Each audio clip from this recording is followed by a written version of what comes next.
Currently in Ohio, there are two different proposals that would raise the minimum wage to $15 an hour. The first is the Raise the Wage ballot initiative, which is in the signature collection phase, and the second is a bill recently introduced by state legislators. We talked with economist Michael Shields about what differentiates these two paths to raising the minimum wage and why the ballot initiative is the more effective option. There are three key differences between these proposals. First, the legislation is just a law, but the ballot measure is a constitutional amendment. So Ohio's minimum wage right now is protected by our Constitution, but it's too low, it's $10.45.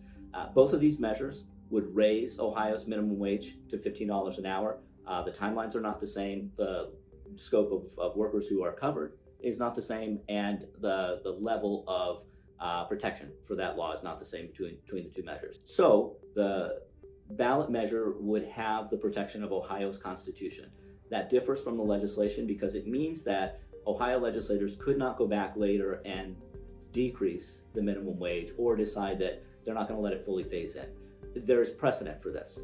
Legislators did that in Michigan when voters collected signatures to put a minimum wage increase on their ballot in 2018. The state legislature adopted that language, passed it as a law, and then it didn't go on the ballot. And then before it fully phased in, legislators went back and modified that law so that it wouldn't be as high of a wage when it finally took effect. That's being heard right now in the Michigan State Supreme Court. But because the legislation would be a law, not constitutionally protected, it means that legislators could come back in later and, for instance, under Senator Blessing's proposal, the minimum wage would go this coming January to $12 an hour.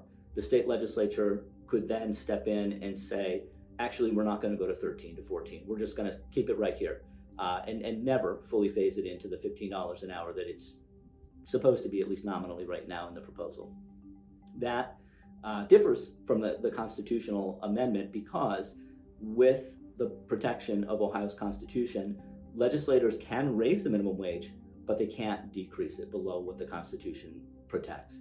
And that's really important. This legislature has had the opportunity to raise the minimum wage at any time it wanted to, but it has neglected raising the minimum wage. The last time it went up in Ohio was in 2006. Voters did that. The highest minimum wage that we have had on record was in fact the federal minimum wage. It was way back in 1968. It was worth almost $15 an hour in today's terms. Obviously, we're accounting for inflation here.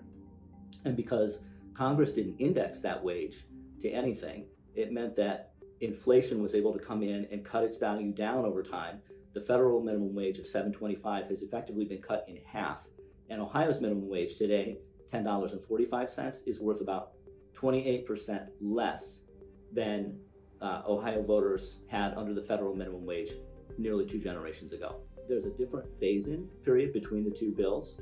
Under the ballot measure, the $15 minimum wage would take effect in 2 steps. It would be fully phased into $15 an hour in 2026.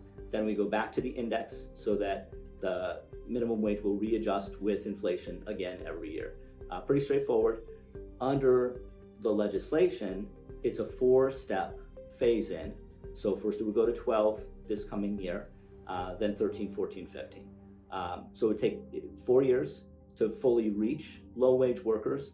And that's important in its own right because we've got 500,000 workers in Ohio right now making less than $15 an hour, and another 500,000 who are making just a little bit more than that. These folks need a raise right now, not wait 4 years from now.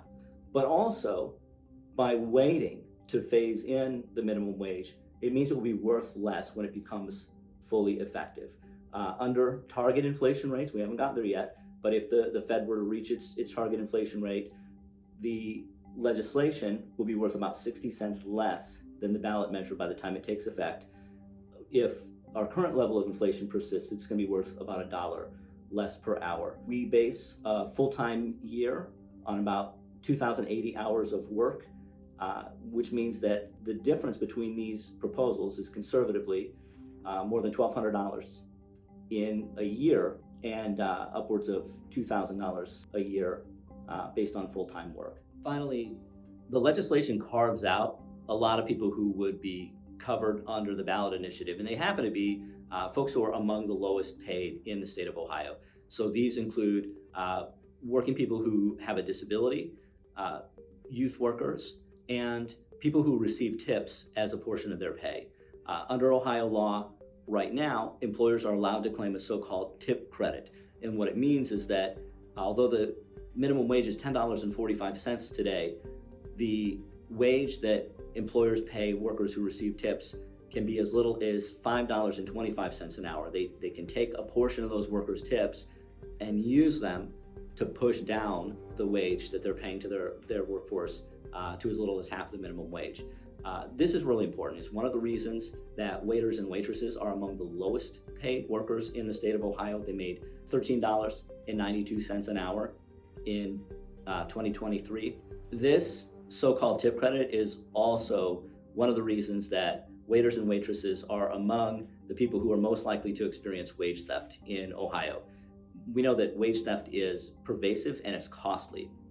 The Economic Policy Institute looked at this issue for the nation, and they found that wage theft costs us more than all other property crimes combined, more than robberies, burglaries, car thefts, all of that. So we're losing more to wage theft. When I looked at this for just the state of Ohio, what I found was that Ohio employers are stealing from working people about 213,000 times every single year through minimum wage non-payment alone. Now that doesn't include other kinds of wage theft, maybe not paying time and a half for overtime or not giving somebody their last paycheck. Just through minimum wage non-payment, we've got about 213,000 cases of wage theft. And half of those are in the leisure and hospitality industry, where a lot of tip workers, including waiters and waitresses, are working.